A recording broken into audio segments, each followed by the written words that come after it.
Good morning, class. Hey, it's Mr. Stewart, and this is going to be the Integrity class lecture for chapters 2 and 3 for week 2 of Intro to Criminal Justice. And hopefully your screen is not flashing. When I started the recording, it seemed to flash a little bit. If it does, bear with me this week, and I'll try to get that ironed out for next week's lesson. For this week, you had to read chapters 2 and chapters 3. And, of course, I'm not going to go through every single thing here on these PowerPoints, and I'm going to take a couple things and talk about them in regard to both of these chapters this week. This presentation shouldn't be more than about 15 to 20 minutes, or this lecture shouldn't be more than about 15 to 20 minutes. So it's just to give you a little bit more detail and some better understanding to some of these concepts that you're reading about. Remember, there is no substitute for reading the chapters in an online class. You know, you don't have the benefit of learning through osmosis by coming into the classroom and listening to the discussions and the lecture in the classroom, and there's no way that I can just sit here and lecture for hour upon hour upon hour and record that.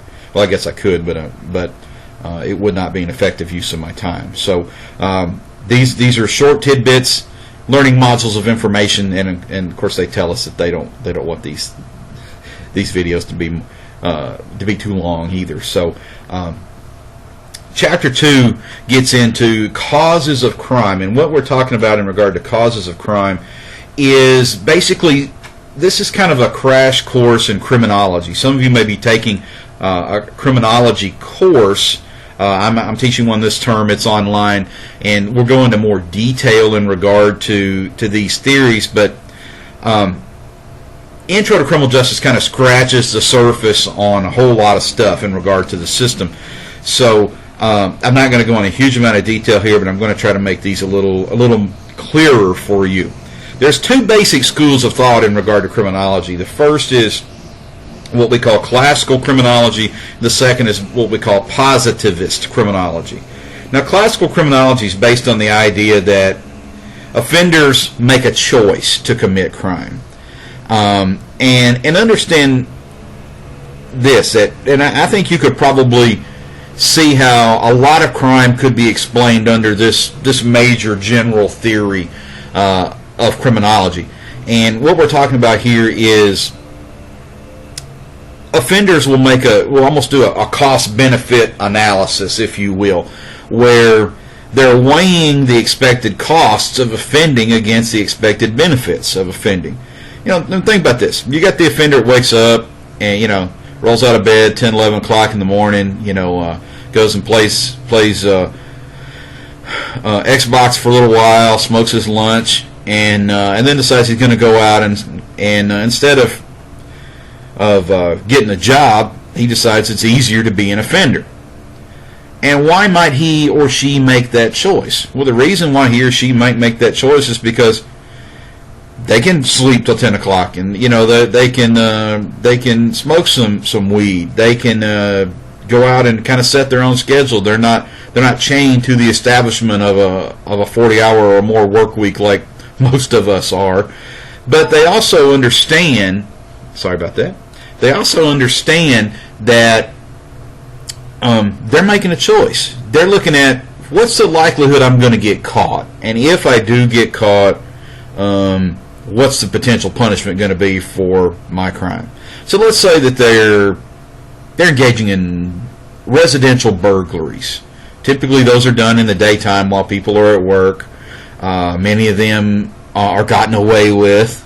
So let's say that they know that they can operate at least for a time period without out in the country in residential areas, a long way from where the police are, and they have a certain amount of time. They can probably get away with this crime most of the time. And burglaries are not necessarily considered a violent offense, so even if they got caught, and if they get convicted, they may not go to prison for a long period of time. So they start weighing their options. And many of them, based upon their flawed thinking, weigh these options and say, hey, the likelihood I'm going to get caught is low. if I were to get caught, the punishment's not too severe, but my expected outcome is, hey, I can steal some guns, I can steal some money, some jewelry, and I can make a good living off of stealing like this. So in their flawed thinking, they do believe they're making a choice. They're performing this cost-benefit analysis, and basically the benefits outweigh the costs, so they go ahead and engage in the behavior and the activity. And of course, there are several different kind of sub-theories under this. I'm not going to necessarily get into those today, but I just want you to understand that basically the classical school of criminology is all about choice. And how do we cause crime rates to decline if the crimes are being caused under this whole idea of free choice? Well, the best way, according to many researchers and theorists and writers about crime and punishment in the last 300 or 400 years, have said the punishment needs to be swift, it needs to be certain, and it needs to be sufficiently severe to act as an example. Basically, it should be a deterrent. It should be not only a general deterrent, but a specific deterrent, which means it should be severe and painful enough that that person who commits the crime never wants to commit another crime, because they don't want to go through that punishment again. But it should also be an example for the public that, hey, if we go out and we do this, we get caught, we're going to get punished, and we don't want to do that. So that is the way to decrease crime rates under the crimes that may be caused by free choice. Unfortunately, there's another school of thought in regard to criminology, and basically this is called the positivist school, and positivism believes that criminal behavior is determined by forces beyond the control of the individual. And it could be psychological forces, it could be biological forces, or even social forces. You know, people may be a product of their environment. We are who we are because we interact with. We are, you know, somebody may be born into a criminal lifestyle, or they may be suffering from psychological issues. All of those, you can't necessarily change, because all of those would make us who we are. And when positivism kind of first came about, it was kind of dismissed because it was really off the wall and really kind of crazy. But now we've developed a lot of sub-theories under the positivist school that do kind of take some of the blame, some, I don't say all, but some of the blame off of the criminal themselves, and we begin to lay some blame in other aspects of their life, such as where they were born, the type of environment they were born into, the breaks or lack thereof that they've had in life. Maybe they have a psychological disorder, or they are cognitively challenged, or whatnot. I mean, there's a lot of things that can affect why somebody might engage in criminal activity. So, when you read the chapter, I think you'll see this idea, and you'll see that you may not 100% agree with positivism, but I think you can see that some of the sub-theories in positivism have some legitimate bearing on crime in our society today.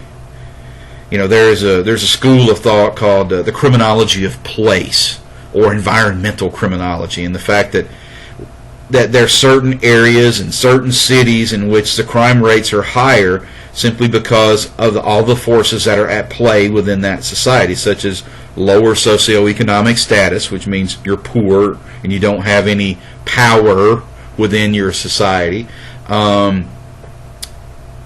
You grow up around other criminals, which basically normalizes that behavior for you. And, you know, large areas of unemployment, you know, idle hands do the devil's work. You may have heard that before. When you got a bunch of people sitting around and they're not doing constructive things, they're probably going to be doing destructive things. Makes sense? So all of these things could kind of come into play in explaining positivism and also explaining crime under this particular theory. I used to not really be supportive of positivism because I thought it was completely about free choice, that everybody has the choice to do what they do. And the more I've studied, the more I've thought, and the more I've lived, I understand that there are certain things that happen to people, certain situations they find themselves in that do act upon that person. Now, I do think that unless you are psychologically disordered, unless you have a mental disorder, you're still in control of your mind. You still have the option to do a crime or not. The same way you have the option to listen to this integrity video or not, or the option to complete graded work in the class or not. But how we are socialized, I think, really kind of plays a role into who we become. You know, if you're socialized into criminal activity, then that's normal for you. You're probably going to engage in it. You may age out of it at some point, but you're probably going to be engaged in it. It's going to be normal activity for you until you are re-educated and you see things in a different light. But if you're socialized into a non-criminal lifestyle, then excuse me, engaging in crime is probably going to be more out of the norm for you, and you really have to make a choice to engage in that. Hopefully that kind of clears the water just a little bit. So there are several different sub-theories basically under both of these, such as modern choice theory, trait theories. There's theories that involve the structure of society, what we call the sociological theories. And I'm going to talk about a couple of these because a couple of these are really favorites of mine. The Chicago school basically is this whole idea that certain areas are more prolific in crime than not. Certain parts of town and certain things that happen in those parts of town are more apt to cause crime to continue to emerge out of those areas than not. It's really based on this idea that society is disorganized in these areas, and that's where we get the whole idea of social disorganization theory. Please make sure you read that.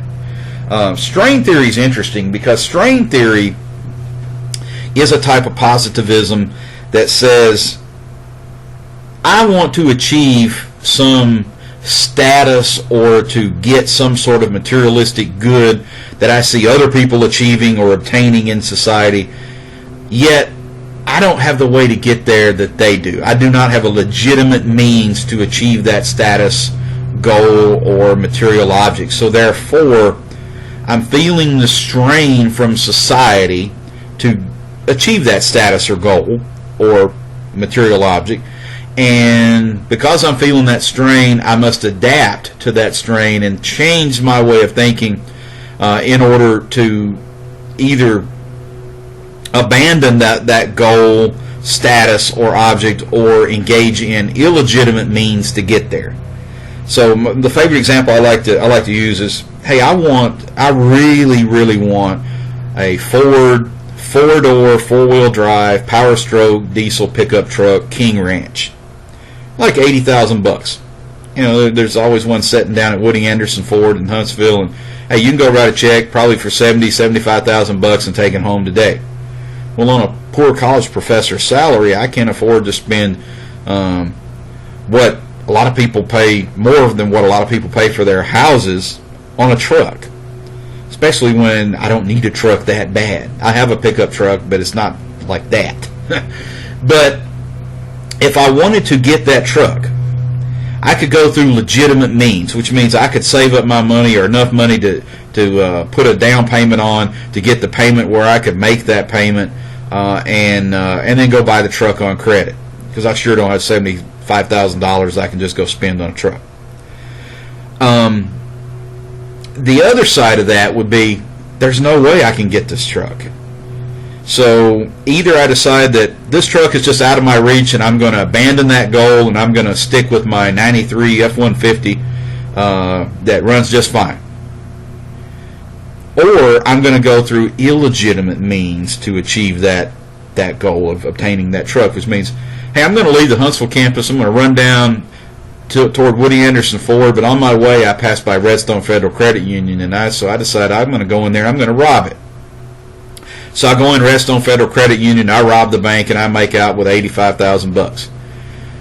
I leave, I go to Woody Anderson, they've got the truck waiting on me. I told them I'm a cash buyer. I walk in, throw $80,000 on the table, takes care of truck, tag, tax, title, and registration, all that stuff. They throw me the keys, and I hit the road. I would not get out of the city limits of Huntsville in that truck before I got pulled over and arrested for robbing that bank. But hey, I achieved my goal, right? I bought that truck. I just went through illegitimate means, i.e. criminal means, to get there. So the strain theory suggests to us that because we feel strain from society to achieve socially acceptable goals and statuses, if we cannot achieve those goals through legitimate means, we will engage in crime in order to achieve those goals if we don't abandon the goals. So hopefully that makes sense. The best way to decrease crime rates in regard to this type of theory is to change the neighborhood conditions.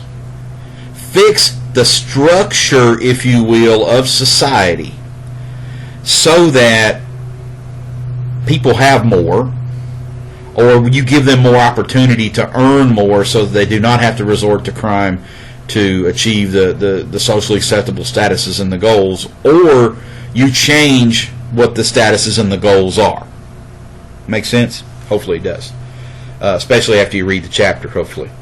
Social process also comes under positivism, and these basically suggest that there are things that happen during your developmental periods while you are interacting with other people that cause you to engage in criminal activity.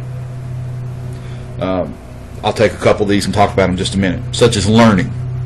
Learning theory suggests that people can learn how to do crime the same way they learn how to do anything else. Same way you learn how to tie your shoes, same way you learn how to drive a car, same way you learn how to clean your room. Some of you have not learned that yet. The same way you learn how to take notes or do homework. It takes practice. It's a learning process. The exact same thing happens in the criminal's mind when they are learning how to engage in crime as if they were learning how to do college algebra. It's the exact same process. It's just a different subject matter. So that can explain some criminal activity. You learn how to do it. Why do you learn how to do it? Because you're modeling your behavior after other people whom you look up to. That's how we learn, it's through modeling. Control theory suggests that all of us have some agents of social control in our lives. Those agents probably keep us from engaging in criminal behavior. And so teachers, pastors, parents, grandparents, aunts, uncles, friends, they exert some amount of social control over you. If you don't have those things in your life, the theory suggests that you're likely to engage in criminal behavior. I also think that it can work the opposite way around too. I think that if you have the wrong people in your life, they can, and you look up to them, they can also teach you criminal behavior. It becomes normal for you. So they're exerting control over you to engage in the wrong type of behavior.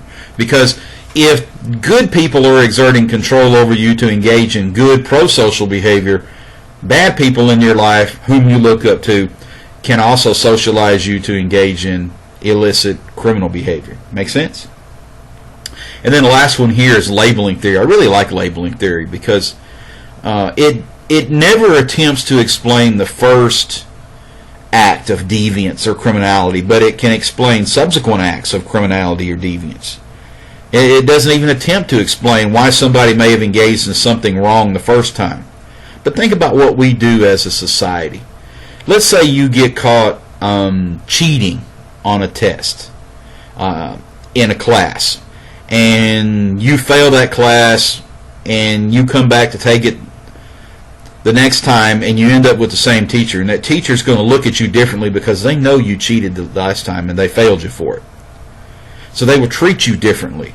They will be looking at you differently. They will be paying more attention to you to make sure you're not cheating this time.